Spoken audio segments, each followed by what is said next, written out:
pa nakamove on sa buhay. Kami ni Bonget, kami ni President Bongbong Marcos Jr. nagkalaban. Nagka-move on na kami. Kita nyo ngayon, nakanyangga kami. Tinalo ko ni Bonget ni President Bongbong Marcos. Nakita nyo ba ako ng ampalaya? Wala, nakamove on ako. Ngayon, nagkabalik tayo sa gobyerno. Anong ginawa natin? Para sa kapakanan ng 2 milyong Manileño, nakikipagtulungan tayo. Dito, may duda lang naman ako. Pero hindi pa to sigurado. Baka may mga politiko uurutin o pinuhunan o what you call gun for hire. Maraming gun for hire, maraming uri yan. Baril or kaso-kaso and so on and so on. Now, baka may namumuhunang mga politiko at nakikita ko mukhang pare-pareho yung mga troll, yung mga O sinasabi nila. Oo. Hindi mo na tayo magbabayad. Wala pong problema. Kung gusto niyo pong maghintay ng kaliwanagan. Basta po ako, dinesisyonan ko ang isang bagay na baka mali ako.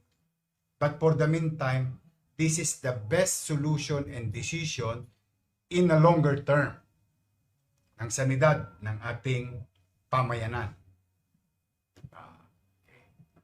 Ang problema, hindi nga kayo nagbayad, nag-expire. Mape-penalty kayo, masi-surcharge kayo. Paano kung halimbawa, hindi nag-grant? Paano na naig halimbawa yung gobyerno ng Maynila? Lalo lang po kayong mababaw.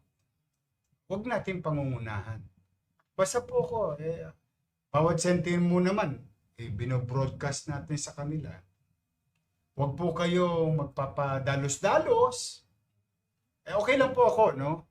Kung sa tingin ninyong hindi kami bagay na suportahan sa layuning magbuti sa paglilingkod at huwag muna kayong magbayad, okay lang po yun.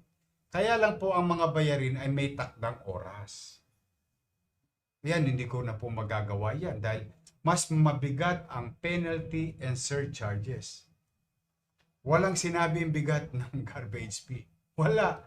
Pag kayo po'y na-penalty and surcharge, para pong mas mabilis pa yan sa paggulong ng yelo sa bundok.